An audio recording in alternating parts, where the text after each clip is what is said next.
Boruto is a soulless husk of a manga that is solely carried by the fact that it's attached to a beloved series. Complete utter garbage. Oh god. Naruto was my favorite anime growing up as a kid, and while the ending was a bit, it wasn't enough to tarnish the respect Naruto had earned for me. Despite the pain in my heart over the conclusion of my childhood series, I was happy with the ending. I was ready to close this chapter of my life, and I assumed that Kishimoto felt the same way. Drawing a hit manga series for 15 years, you would think the man would want to break, retire, and enjoy the good life, but I guess not. What I'm trying to say is, I was not too happy with the announcement of Boruto. It felt like a cash grab. And when the first chapter was dropped, Jesus fucking Christ, what did you do to my characters? Wait till you see the... No. With new writer Kodachi and artist Ikemoto, they clearly had their own ideas for what they wanted to do with the Boruto IP. And as much as I want to rip this manga to shreds with a burning passion, I waited. Because of one thing, Kishimoto. They done fucked up the manga so bad that this man had to come out of retirement and write it himself. With his return, instead of this being why the Boruto manga is a disgrace, we're going to separate this into two parts. This video will be about the pre-Kishimoto era of Boruto, the problems with the manga as written by Kodachi and drawn by Ikemoto, from August 4th, 2016 to Kishimoto's return on December 20th, 2020. And in another year or so, we'll look at what changes Kishimoto has made himself. So I just want to say, if you do end up enjoying the video, it would help out a lot if you drop the like and hit the subscription button, because it'll let me know that I should keep making videos like this. So, without further ado, these are the current problems with the Boruto manga. Now, it's never a good sign when the first chapter of a new series is shrouded in controversy. Yes, the art style looked like butt, but to be fair, the art style does get better. I mean, I still don't like it, despite going back to a style more similar to Naruto's. It's kind of just looks like an amateur's Naruto style. I mean, it's better than... So I can't really complain. Can I really? But the second controversy that the manga was involved in was surrounding the character Sakura. See, Sakura is the child of Sakura and Sasuke, and Uchiha, with eyes so bad that she needed glasses. I blame Sakura for this. Uselessness really is genetic, huh? Yeah, the real problem with Sakura was her design. A 12-year-old walking around with high heels and a skirt so short if I was wearing it you could probably see my junk. I do not get why she was designed like this. Possibly due to all of the backlash, they decided to make her skirt a bit longer than manga and I think the anime, but I still don't like it. Why is she designed like this? Remember when kids got to dress like kids? With that out of the way, we can start talking about my first real problem with the Boruto manga, and that's the introduction of ninja tools. See, I conceptually have a problem with ninja tools because I feel like ninja tools remove a lot of the strength that not only Naruto has, but the shonen genre in general, and that's the struggle. The struggle of overcoming failure, the struggle of developing your own powers and attacks that reflect your own personality, the struggle of pushing your body to the max to overcome adversity. For example, imagine Gon's rock paper scissors attack, which reflects how childlike he can be, or watching Naruto, who struggled with chakra control, finally learning to walk up a tree, or this iconic scene from Yu Yu Hakusho. Power systems in manga can be so much more than just getting new powers. These moments helped not only give us more insight into the characters, but to become more attached to them through overcoming a challenge. Only the most powerful ninjas had the ability to absorb jutsus, but now anyone can, including people who aren't even ninjas. Like anyone can fly now. Not so special now, are we, Rock Village ninjas? Take that.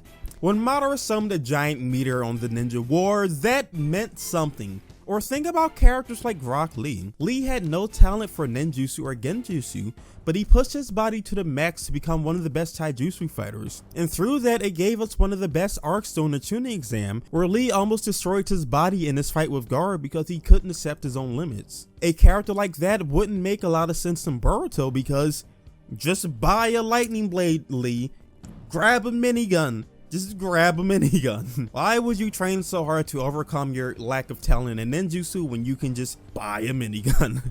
So now that we know how I actually feel about ninja tools, we can see how it affects one of Boruto's first real fights. Remember Awo, the guy who fought in the last Ninja War to save all of humanity?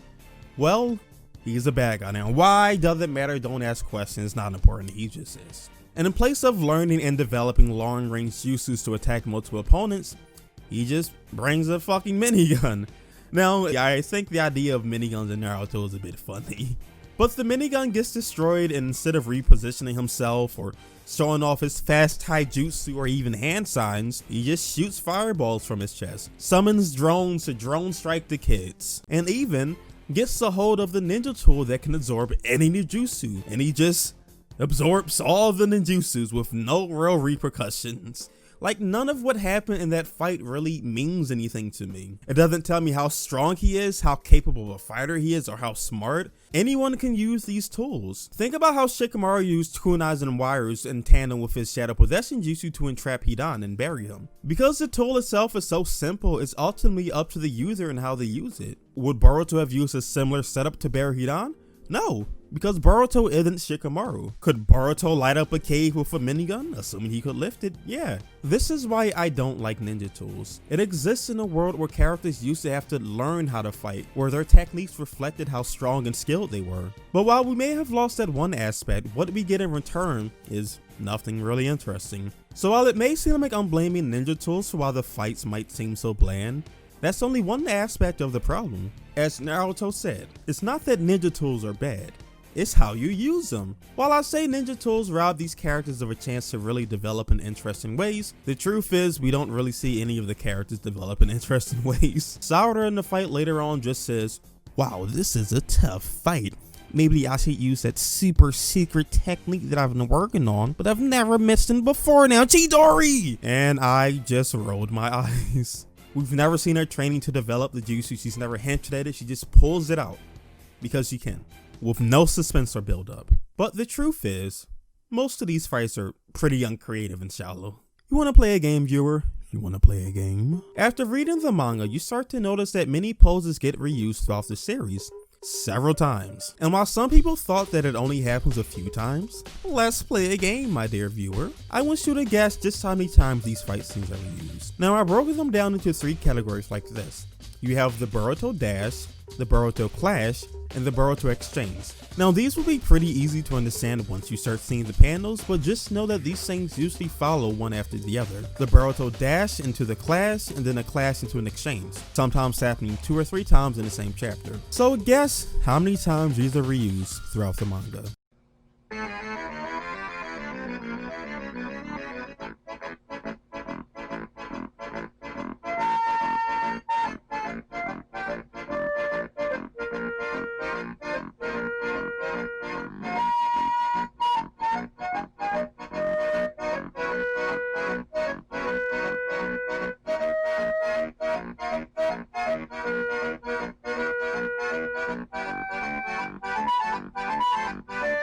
Now, these are not all of the examples. I legit just stopped saving them at some point. But so far, I've tried to show how ninja tools can be overall bad for the manga. And I've just shown how the manga artist constantly reuses fight scenes, and according to one YouTuber named Seth the Programmer, has even stolen poses from other mangas like Dragon Ball Super, which I'll show here if I can find this specific example, but just know that I've seen it myself, and yeah, it looks blatantly stolen. But if you thought that was the only problem with the fight, well, I got more for you. Let's look at Naruto's fight with Delta. Now, Delta is the character that works for Kara. Kara is an organization that is run by Isshiki and Otsutsuki. And Otsutsuki, who is stronger than Kaguya, we'll get into him later. So Delta has been fully suited out with a ninja tool body that can absorb jutsus, harden and extend her body parts, I-beams, frickin' I-beams, the whole shebang. Now, if you aren't into power scaling, I'll just say that many people who are better at math than I am consider both Naruto and Sasuke planet level, with Kaguya above them and Isshiki being above her. Now, while Naruto and Sasuke are supposed to be stronger than they were in the fight with Kaguya, nothing really suggests that the members of Kara should be anywhere close to their level. I mean, the guy tasked with defending Naruto's prison loses to a bunch of kids. The other guy literally gets set on fire and dies. Point is, when Delta invades the village, Naruto should punch her so hard that she ceases to exist. She should be a pool of blood in the corner of the village, okay? Like, this fight should not be that long. Naruto should not be struggling with characters like this. Not only does Naruto seem to struggle a bit in this fight, not only does his daughter's life get put in danger and almost killed, giving him absolutely no reason to keep taking it easy on her if he was taking it easy. Naruto does not fight like Naruto. Despite knowing all of these jutsus, Naruto rarely uses any of them. This character has spent his whole life using shadow clones to create openings, get sneak attacks, overwhelm opponents, and even test their abilities. But in this fight, he just fights her with his fists, all the while saying, I need to find an opening in order to hit her with the Rasengan. Hey, Naruto. I know a pretty handy jutsu for just the occasion. It's a little secret technique called the shadow clone jutsu. Maybe you've heard about it before. I don't know. Naruto, have you ever heard of the shadow clone jutsu? Might be a bit handy in creating an opening. Like, even Sasuke in his later fights with Isshiki only uses like 2 or 3 techniques. But I think the fight there really shows the author's inability to create a good Naruto fight scene, or just a good fight in general. It's the fight between Kashin Koji and Isshiki. Now, as I already explained, Isshiki is the bee's knees. Kicking the shit out of Sasuke, leaving Naruto to die inside of a clam. This man means business. So when Kashin Koji shows up to defeat Isshiki, it gets you curious. How could this man take down such a Goliath? Well, let me tell you how, viewer. See, Kashin Koji shows up, and his master plan is to set him on fire. Oh, Kashin Koji, and I hear you saying, don't be so stupid, Isshiki can absorb jutsus. See, viewer, that's such a smooth brain take of you, because Kashin Koji is already 20 steps ahead of you. He's thinking in the 8th dimension, because this isn't just any old fire, viewer. This fire can do what Amaterasu couldn't. See, Kashin Koji used real fire. Oh no, not real fire. Who could have seen this coming? Real fire. And then Isshiki just fucking died. He died. He legit died to real fire. Now, he does end up coming back to life in his full power Tatsuki form. Then after that, viewers, you might want to sit down for this. This is mind-blowing. Isshiki started shrinking. The real fire. The real fire! Oh no! He can't be stopped! It's impossible! How can Naruto and Sasuke defeat him? I don't know if you know this, you might have forgotten, but Kaguya was tanking lava style Rasengan Shuriken, boil release, galactic punches, collapsing dimensions, and Isshiki is stronger than it. He doesn't even need to shrink the fire, just walk through the fire. Isshiki, just fucking, it's fire. Just walk through the fucking fire. So not only do ninja tools remove a lot of the intensity from the fights, not only does the artist and writer constantly reuse poses and drawings, if not blatantly steal them from other mangas, but the scenes themselves are just poorly written. They don't represent how powerful the characters are actually supposed to be. Madara could summon meteorites, Naruto could put a hole in the moon, but versus an even greater threat, the most he can do is swing his tail, put some holes in the dirt. These characters barely use any of their techniques or fight in an interesting way. And while some might say, well, that's because it's a new manga, even in this manga, they aren't given new ways to fight for this story. Kaguya could create lava worlds and split dimensions, shoot bones from her body and attack chakra points. And literally, the only thing Isshiki can do is absorb jutsus and shrink things. All of the other Boruto kids, despite having some pretty cool design, is actually irrelevant. They literally do nothing. Does anyone think it's weird that Naruto, a character who has grown up with no family or friends and knows what it's like to be always alone, would be the type of father to not be around his family and to not give them the attention that they want? Does anyone else think that's a bit, not to say that a character can't change and behave like that, but wouldn't it be more in character for him to be around his family after everything he went through? Letting a shadow clone do the paperwork while you hang out with your family yourself? People are mad that Sasuke keeps getting the shit kicked out of him by Isshiki while Naruto gets a new form. Naruto gets a new form. Isshiki was so powerful that the writer gave Naruto a new form with the super specific ability that when he uses it, he dies. But every time he touches you, he cuts your lifespan in half.